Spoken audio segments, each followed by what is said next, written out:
Bonjour à tous et à toutes, je suis contente de vous retrouver aujourd'hui pour une nouvelle vidéo spéciale FAQ, foire à questions, puisque pendant nos vacances aux États-Unis nous avons loué un van et donc nous avons passé quasiment 3 semaines à voyager en van et j'ai reçu plein de questions pendant tout le voyage. Alors je me suis dit que j'allais profiter d'être de retour et de tout de suite me lancer dans cette vidéo puisque j'ai rassemblé toutes vos questions. J'avais vraiment envie de faire cette vidéo avec le van derrière nous, tout ça, mais les derniers jours en fait on était vraiment tellement dans notre vacances, dans notre petit train-train.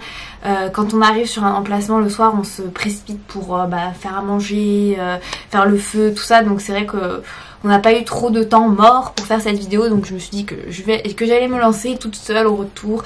Malheureusement sans Mathieu, Mathieu est à côté. Si jamais j'arrive à avoir une de ses réactions ou son avis sur la vie en van, j'essaierai de l'ajouter dans cette vidéo. Donc tout d'abord je vais intégrer une petite visite du van.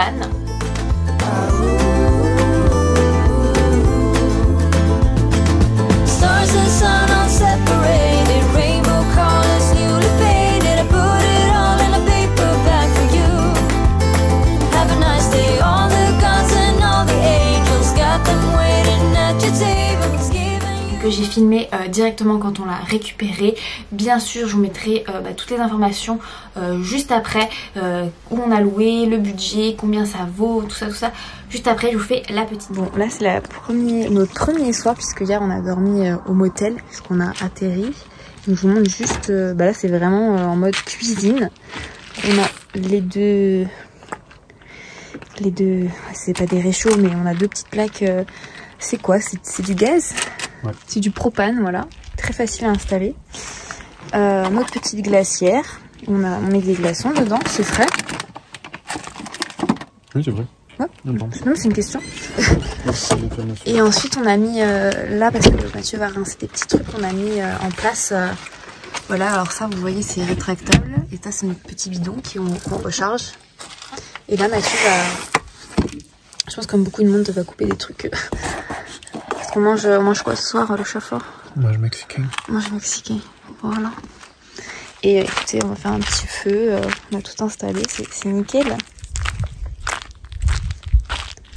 C'est quoi ça? C'est une terrasse, combien d'étoiles? C'est une cuisine 4 étoiles. Ouais. Et notre douche que Mathieu a vidée. Mathieu a pris le risque pour le premier soir de se laver les cheveux. Voilà. Ouais, je pense que t'aurais aimé 1 litre de plus quand même. Ça aurait été mieux. Voilà, donc comme vous voyez, c'est un van plutôt minimaliste, dans le sens où il n'y a pas un aménagement en mode camping-car. Il y a vraiment le strict nécessaire. Il n'y a pas beaucoup de... Il y a vraiment plein de modèles différents en fonction des entreprises que vous choisissez aux États-Unis, avec des vannes avec beaucoup de fenêtres, des vannes qui font... qui sont un peu plus aménagés que d'autres. Nous en fait on s'est dirigé vers ce modèle spécifique de van tout simplement parce qu'on ne voulait pas beaucoup de fenêtres, dans le sens où on transportait quand même des biens de valeur, dont nos 2 vélos et nos ordinateurs, nos appareils photo, et plus forcément il y a de surface vitrée, plus il y a la possibilité que quelqu'un casse une vitre, rentre et vous vole des choses. D'ailleurs je vais tout de suite répondre à la question sur la sécurité. C'est plutôt super safe les États-Unis. Bon, ça dépend bien sûr où vous allez. Nous on était dans l'Utah, donc clairement c'est pas non plus l'état avec le plus de délinquance. Et là où on a arrêté souvent notre van, on était souvent dans les parcs nationaux ou dans des zones avec d'autres personnes qui campent. Donc on s'est jamais senti, j'ai jamais eu le cœur serré en me disant je le sens pas. On n'a jamais eu ce souci là, on n'a jamais eu peur d'avoir un problème. Bien sûr on fait toujours très attention, on ne laisse rien d'exposer, mais en fait vous cachez toujours le van, vous mettez des pare-soleil d'une part pour pas qu'il fasse trop chaud dans le van, et d'autre part aussi pour cacher à la vue ce qu'il y a dedans. Et vu qu'il n'y avait que les vitres à l'avant et une vitre sur le côté mais qui était fumée et qui avait une ouverture assez compliquée, c'est peut-être moins cool d'avoir moins de vitres, genre le matin on se réveille, on est obligé d'ouvrir les portes pour regarder dehors, mais de toute manière on était dans des endroits où il faisait quand même plutôt bon, donc en tous les cas on ouvrait tout le matin. Je trouve ça plutôt safe, c'est pour ça qu'on l'a choisi. D'autre part, pourquoi on a choisi un format avec un aménagement aussi light, simplement puisqu'on voulait garder nos vélos à l'intérieur. Alors il faut savoir que le loueur propose tout à fait des portes vélos qu'il peut installer sur le van. et ensuite bah vous mettez vos vélos et voilà. Et bah nous, bah team, on a peur de se les faire voler et vous verrez qu'en fait voilà, on préférait mettre nos vélos à l'intérieur. Résultat, on perdait un peu pas mal d'espace, faut le dire, entre la housse et tout, vous voyez l'aménagement. Mais en fait, vu qu'on passait quasiment 0 de temps dedans, juste un espèce de stockage, on avait juste un petit espace pour se changer facilement et aller dans le lit. Si on a mangé qu'une seule fois à l'intérieur, mais c'est parce qu'on est arrivé super tard et qu'on n'avait pas le droit de faire de feu. C'est très très important d'ailleurs de vous renseigner aux États-Unis sur les zones où il y a des fire restrictions, donc c'est quand il y a une très très grosse sécheresse ou qu'il y a du vent, vous n'avez pas du tout le droit de faire de feu, donc il faut bien se renseigner, petite parenthèse. On a mangé qu'une seule fois dedans et on a mangé sur les sièges à l'avant qui peuvent en fait se tourner pour se faire face à face, donc voilà, c'était globalement quand vous êtes dans un van, vous vivez, enfin nous on a plutôt vécu dehors que dedans. On n'a pas trop utilisé cet espace là et on était très content de pouvoir stocker nos vélos de manière sécuritaire à l'intérieur. Après vraiment je vais vous le dire, en tout cas dans l'Utah on a vu plein de monde quasiment partout laisser les vélos sur le porte-bagages. Alors bien sûr ils sont attachés, il y a des cadenas, mais des vélos des fois très chers et partir faire des randonnées. Donc je pense que le niveau de criminalité peut-être aux États-Unis est différent. Après je sais pas si je le ferai dans tous les états. Nous on a bien aimé cette solution qui nous rassurait vraiment, mais il faut savoir que voilà, il y a pas mal de gens finalement qui ont leur VTT, qui ont leur vélo sur le porte-bagages et qui n'ont pas de soucis à ce niveau-là. Pourquoi on a choisi ce modèle-là qui répondait à mon stress de nous faire casser la voiture et nous faire voler nos affaires à l'intérieur. Après bien sûr vous avez des vannes qui sont beaucoup plus gros. Nous on n'avait pas de panneau solaire, on avait juste une batterie pour faire recharger nos petits appareils et c'est largement suffisant. Tous les soirs on pouvait recharger nos appareils sans problème. J'ai même rechargé mon ordinateur dessus. Franchement voilà, il n'y a pas besoin de plus. La question qui vient souvent c'est bah, comment vous faites pour tout ce qui est hygiène, donc les toilettes, la douche, se laver les dents. Alors se laver les dents, bah, tout simplement nous on avait une bouteille d'eau qu'on utilisait pour mouiller la brosse à dents, brosser les dents, tout ça. Ça on l'utilisait tous les matins forcément. Après quand vous êtes dans des zones où il y a en fait des toilettes, vous pouvez tout à fait aller dans les toilettes. Enfin dans les toilettes, pas vous lavez les dents dans les toilettes, mais genre dans les bathrooms, dans les restrooms. Je m'installe, que je peux un peu. Bah oui, vu que Mathieu il est là, viens Mathieu. Quoi? C'est moi? Descends un peu. Mathieu, c'est quoi ton avis sur les vannes pendant 2 semaines et demie? Comment t'as apprécié? Top. On peut faire plein de choses, partir où on veut. Et on a fait des bons dodos. Oui, on dort bien. Ouais. Et c'est grand, c'est quand même assez spacieux. Mais qu'est-ce que tu fais là, toi? Viens ici pour la vidéo. Personne ne verra Pipa, hein. T'étais pas dans le van, toi, hein? Oui, mais par contre, il faut savoir qu'il y a aussi des vannes qui sont pet friendly, donc dans lesquelles vous pouvez emmener vos animaux et qui sont isolés de manière un peu plus importante pour garder les animaux ni au chaud, enfin qu'il n'est pas chaud dans le van. Ils peuvent vous attendre pendant que vous faites des randonnées ou froid d'ailleurs. Ça marche dans les deux sens. En tout cas, le nôtre, super espace pour cuisiner et rangement sous le lit. C'était top. Ouais, et écoute, sinon t'as des positifs, négatifs non, franchement que du positif, pas vu de points négatifs, franchement. À refaire. Écoutez, je vais continuer donc à répondre à vos questions pendant que Mathieu fait des câlins aux chats et aux chiens qui forcément sont venus. Voilà, ils ne pouvaient pas rester sans nous. Donc les questions sur les toilettes. Voilà, donc comment on faisait sur les toilettes. Donc tout simplement vous faites pipi dans la nature. Voilà, ça c'est d'une part. Pour la grosse commission, tout simplement, alors ça dépend des endroits où vous êtes. Nous à chaque fois là où on était, vous pouvez tout simplement enterrer votre caca. C'est voilà, vous faites dans le sable, vous creusez et puis vous enterrez le caca. Voilà, ou sinon, en fait il y a une chose très importante à savoir aux États-Unis, c'est qu'il y a littéralement des toilettes partout, genre vraiment partout, même des fois en plein milieu de des randonnées vous allez tomber sur des toilettes. Alors c'est pas des toilettes où vous tirez la chasse, souvent c'est des toilettes, on appelle ça des toilettes sèches, ils appellent ça eux des vault toilettes. En fait c'est un trou, voilà, vous avez un vrai toilette où vous pouvez vous asseoir ou pas, hein, en fonction de l'hygiène. Il y a tout le temps du papier toilette, il y a tout le temps des gels hydroalcooliques pour se nettoyer les mains avant, après, et vous pouvez faire ici. Je crois que j'ai dû aller faire la grosse commission que quelques fois en extérieur parce que genre moi je me lève le matin et c'est automatique et une fois. Et lui il a fait qu'une seule fois en extérieur. Donc franchement sur quasiment 3 semaines de voyage on n'a jamais eu ce souci là de toilette et faire pipi dans la nature c'est quand même on va dire que voilà, ça se fait. Sauf si vous êtes des fois dans le désert. Et donc ça nous est arrivé plusieurs fois. Où On a pas trop de cachettes. Où il n'y avait pas un choix énorme de cachettes pour aller faire pipi. Côté douche, alors la douche, on avait plusieurs solutions.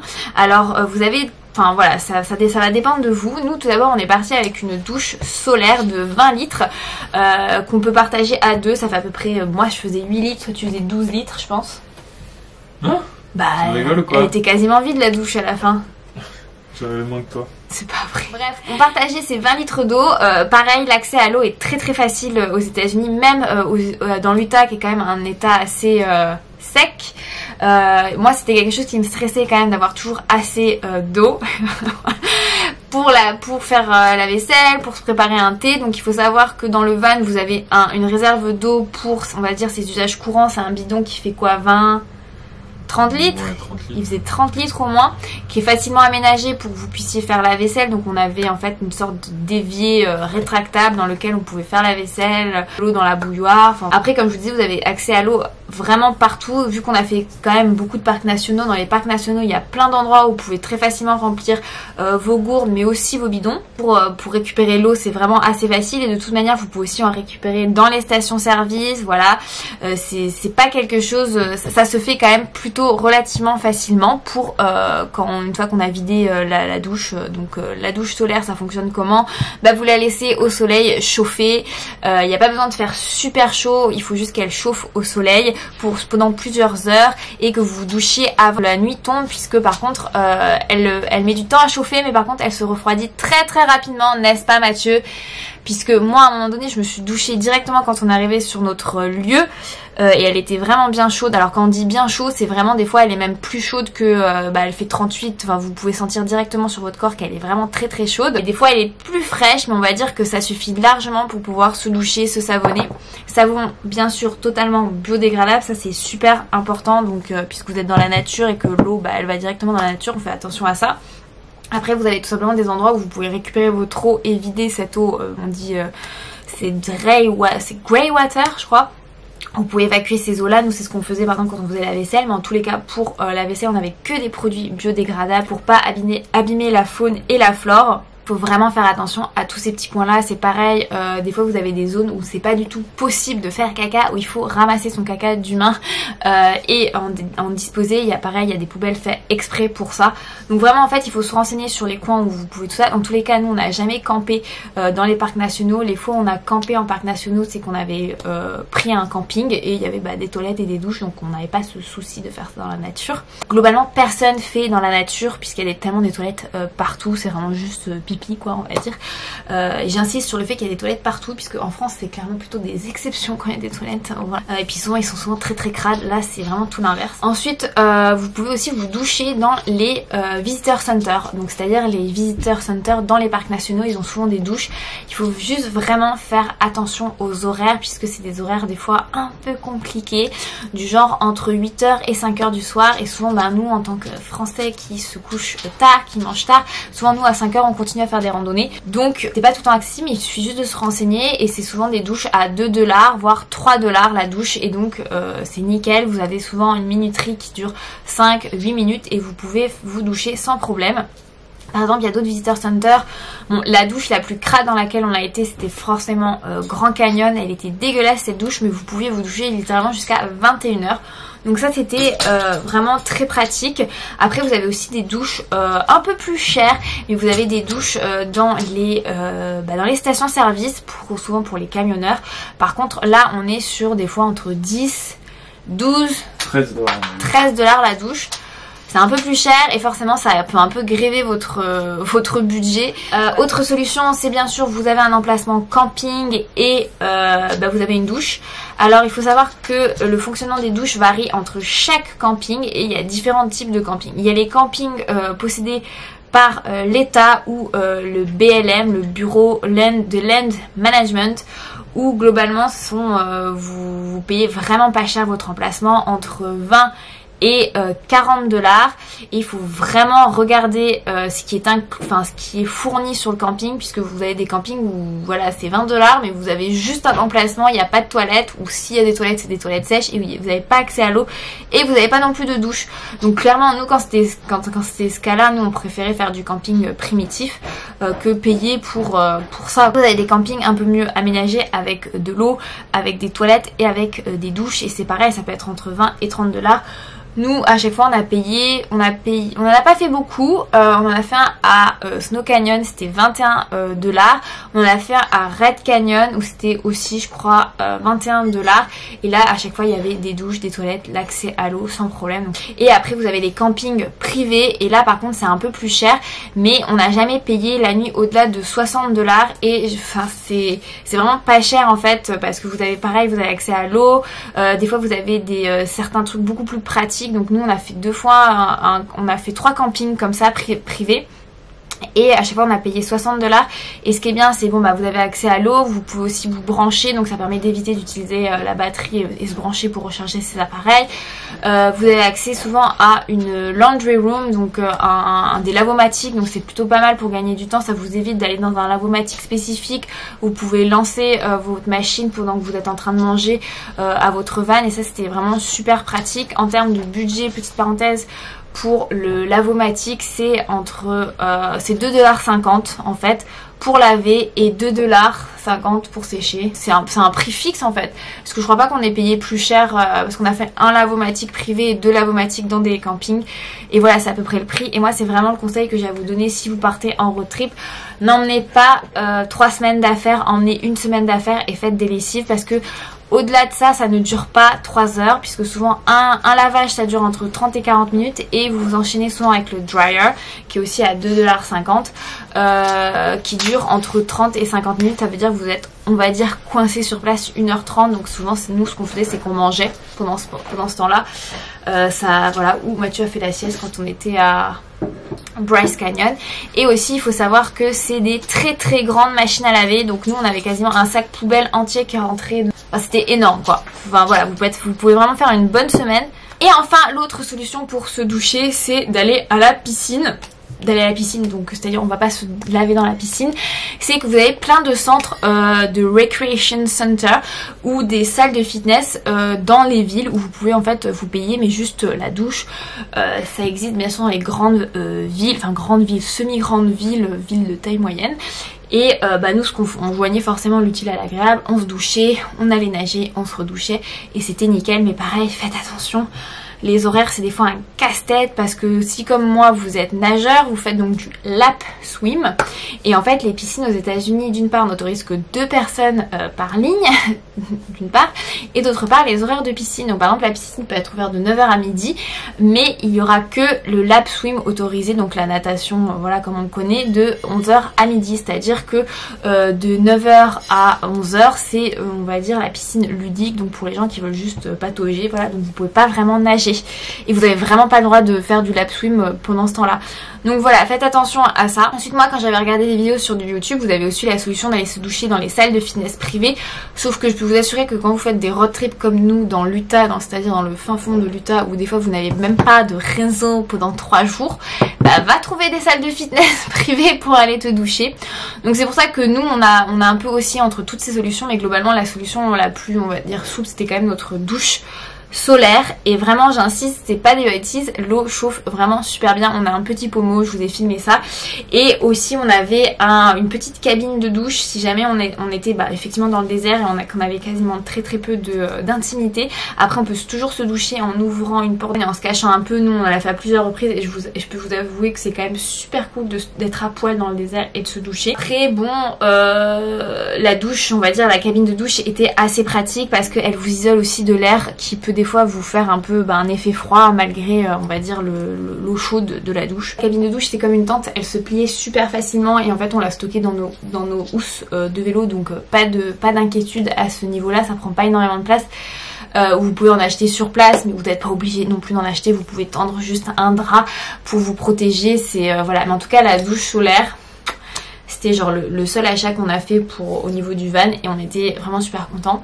Après il faut savoir que quand vous louez un van, regardez vraiment ce qui est fourni de ce qui n'est pas fourni. Nous on avait quasiment tout dans le van, c'est-à-dire du chiffon pour essuyer la vaisselle, à l'allume, au briquet pour allumer le gaz pour cuisiner. Donc c'était vraiment super bien fourni. On avait les chaises de camping, on avait si on avait froid il y avait des sacs de couchage en plus. Enfin c'était nickel quoi. Vous arriviez, vous avez juste à poser vos valises et à prendre le van. C'était super cool. On nous a juste expliqué comment fonctionnait la bouteille de propane pour cuisiner. Mais et où est-ce qu'étaient les interrupteurs parce que vous aviez 2 lumières pour l'extérieur. Après moi j'avais emmené des affaires supplémentaires au cas où ou pour l'usage en général de la vie en camping. Je vous mets cette liste téléchargeable en PDF juste ci-dessus et je remercie Manon Genet si jamais elle passe par ici qui voyage aussi en van et qui m'avait fourni en fait aussi leur liste à eux. Donc c'est souvent des chiffons. Moi j'avais des tongs spéciales quand j'allais me doucher, d'une part pour pas attraper des trucs chelous, mais aussi pour être à l'aise en camping tout simplement. Après vous avez aussi voilà des frontales, une couverture, enfin voilà, en fait c'est vraiment des petits trucs spécifiques au camping dont on a besoin et qui est peut-être des fois auxquels on ne pense pas forcément. Donc ça je vous mets la liste ci-dessous, je vais pas m'amuser à vous redire tout ce qu'on a emmené. Petite parenthèse sur le confort du lit, c'est un vrai matelas, vous dormez super bien. Et moi ce que j'ai bien aimé sur le fait qu'on dormait dans le van, c'est le côté sécurité. On se sent peut-être moins vulnérable que quand on est en tente. On est moins vulnérable d'une part aux gens, mais aussi on est moins vulnérable juste aux intempéries, puisque quoi qu'il arrive on est un peu plus isolé. Après, vu qu'on a voyagé vraiment un peu partout dans l'Utah à différentes altitudes et à différentes températures, puisqu'on était donc là au printemps et les températures peuvent extrêmement varier. Je crois qu'on a eu au plus chaud, on a eu quand même 35 degrés. Il faut savoir que on a eu que 2 nuits où on a eu chaud. Donc vous avez une petite climatisation, enfin une climatisation, c'est pas vraiment une clim, hein. En fait c'est un ventilateur, vous pouvez en fait ouvrir une fenêtre et ensuite ça va ventiler, et ça nous a vraiment aidé sur une nuit. Et une autre nuit on avait mis ce petit ventilateur. Non, je crois qu'on avait juste ouvert la fenêtre et j'avais ouvert la petite fenêtre latérale et ça fait un courant d'air et ça nous a rafraîchi le van. Donc en fait on a eu chaud dedans que 2 nuits, parce que je sais qu'on peut dire il doit faire super chaud dans la voiture. Et je crois qu'on a eu froid. On n'a jamais eu vraiment super froid dans le van, mais en fait on a juste rajouté un sac de couchage. Après on dormait à 2, mais on n'a jamais eu vraiment froid dans le van. Et ça c'est important de savoir que le van est quand même isolé et fait pour être isolé, pour pas que vous soyez, c'est pas comme dans une voiture, il y a vraiment une isolation spécifique pour être bien, voilà. D'autre part, l'arrière du van était vraiment bien aménagé pour cuisiner. Tout autour, tout à l'arrière du van est fait autour de la cuisine et le stockage d'aliments. Donc nous ce qu'on a fait, c'est forcément on a fait des courses au début et on faisait des courses de temps en temps pour renouveler. Vous n'avez pas de frigo, par contre vous avez une glacière, et ça c'est un truc très américain où vous devez acheter de la glace. Donc on s'est retrouvé à acheter de la glace, vous achetez de la glace tous les 3-4 jours. Pour garder vos produits au frais, ça coûte 3-4 $ et on va dire que c'est comme ça que ça fonctionne. C'est pas super écologique, et puis surtout ça coûte super cher d'acheter de l'eau glacée. Mais voilà, on va dire que c'est comme ça que ça fonctionne. Après ça dépend des vannes, vous pouvez je pense avoir des vannes avec des frigos sur batterie. Voilà, je ne sais pas ce qui est le meilleur écologiquement, mais voilà, nous on avait une grosse glacière et franchement la glacière est juste énorme pour stocker suffisamment pour 2.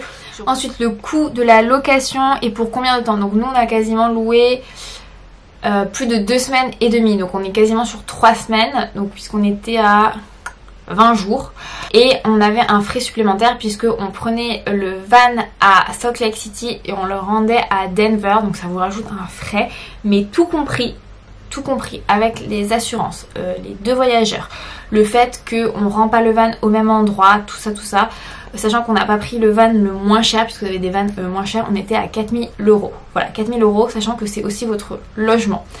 Alors ça peut faire une somme, sauf que en ce moment les prix de location des voitures sont vraiment hors de prix. Vraiment moi j'ai tout regardé.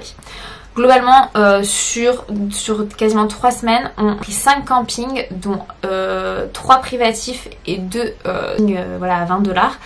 Et on a fait que 2 nuits à l'hôtel, donc la première et la dernière. Donc on a fait 7 nuits payantes et tout le reste pas payant.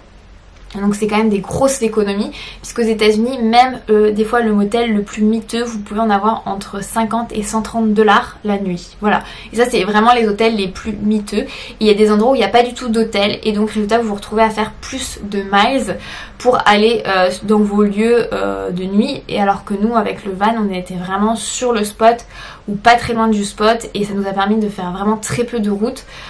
Puisque au final on a été remboursé, donc au final c'est pas 4000 € j'ai payé un peu plus vraiment après la location, puisqu'on m'a remboursé, j'ai payé je crois 3700 € en tout, puisque j'avais pris en fait, vous prenez un forfait miles, combien de miles allez-vous faire par jour, ça vous fait un forfait miles, donc de kilométrage sur 2 semaines et demie, vous n'êtes peut-être pas censé faire plus hein.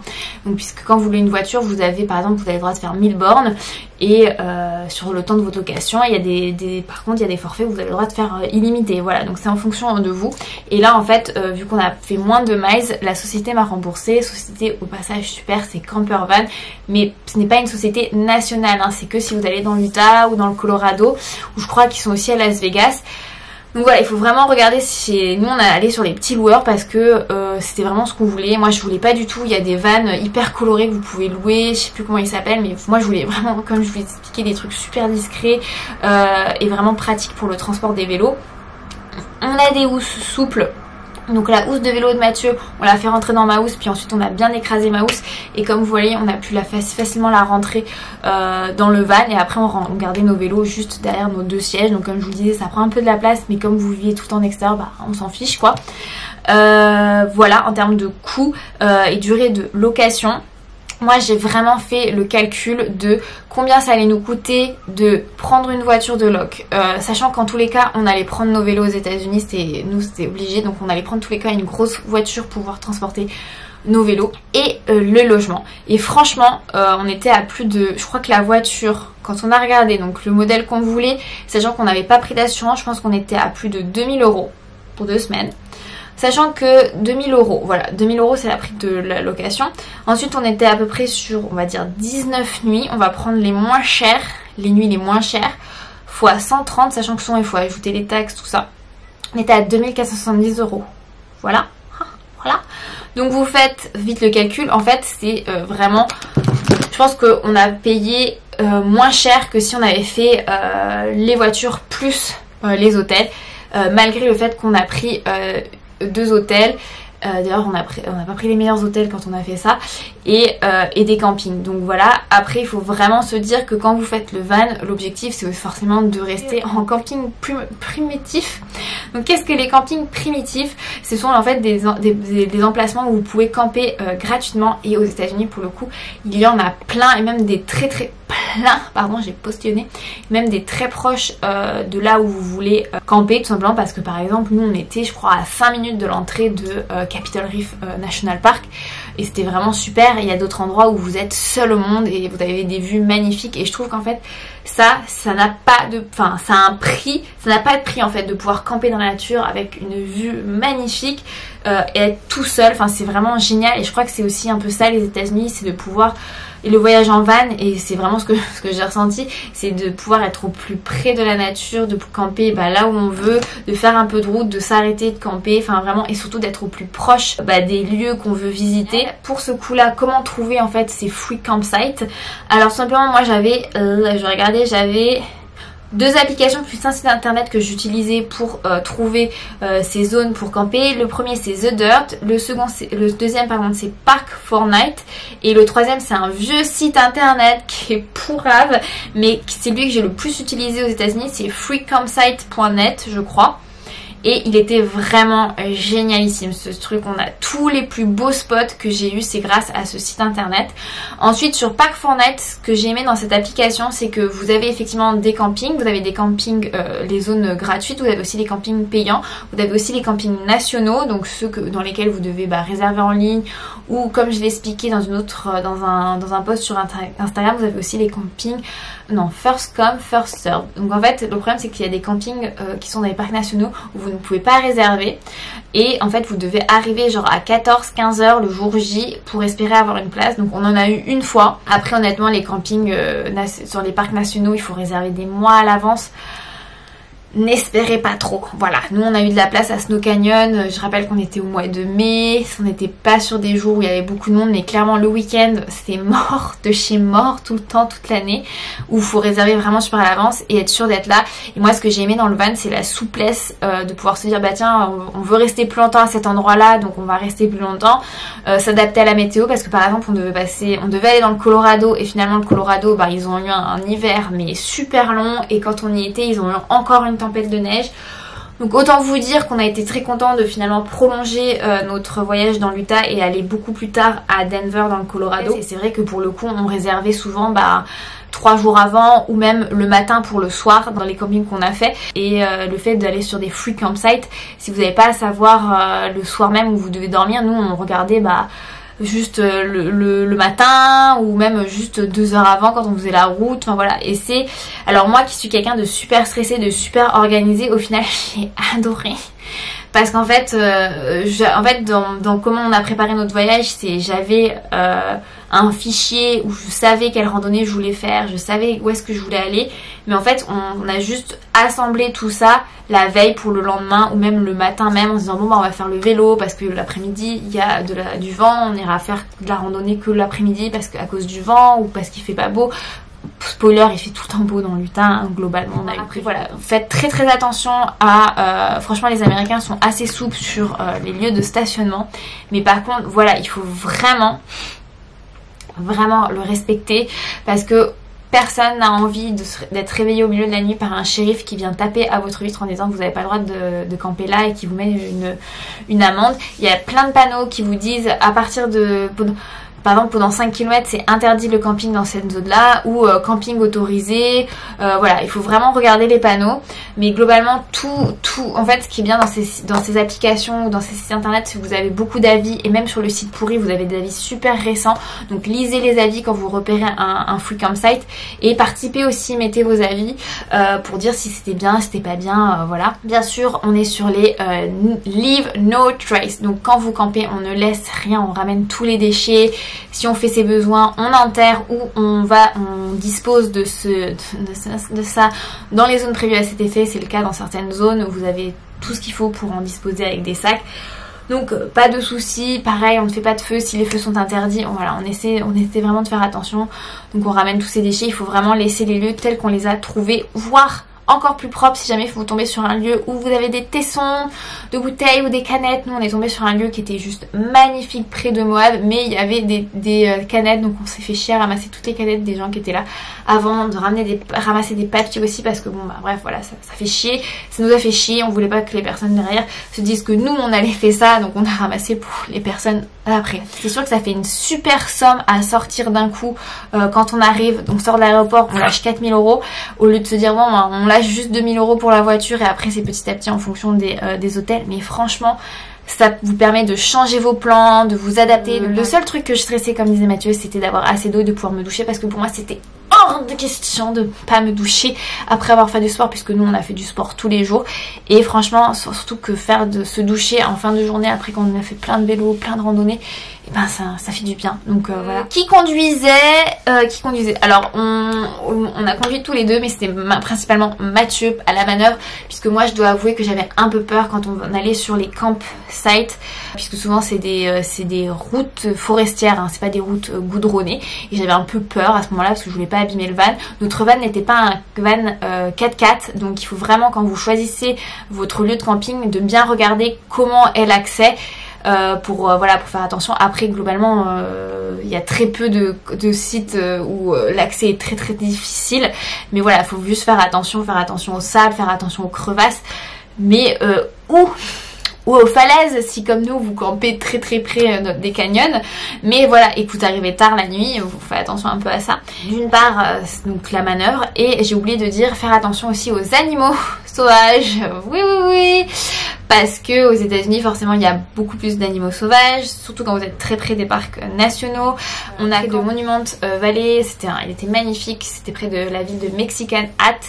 Et sur le review de l'emplacement que j'avais trouvé, il y a marqué attention aux coyotes. Donc les coyotes c'est des petits loups, sortes de renards américains. Voilà, c'est quand même c'est carnivore quand même, hein. Et en fait c'est vrai que quand on a commencé à manger le soir, on les a entendus. Et Mathieu il croyait que c'était une chouette et je dis non ça c'est le bruit des coyotes. Il dit mais non qu'est-ce que tu dis et tout. Et le matin on s'est réveillé, donc il faut savoir qu'on campait, donc c'était un peu du sable autour de nous.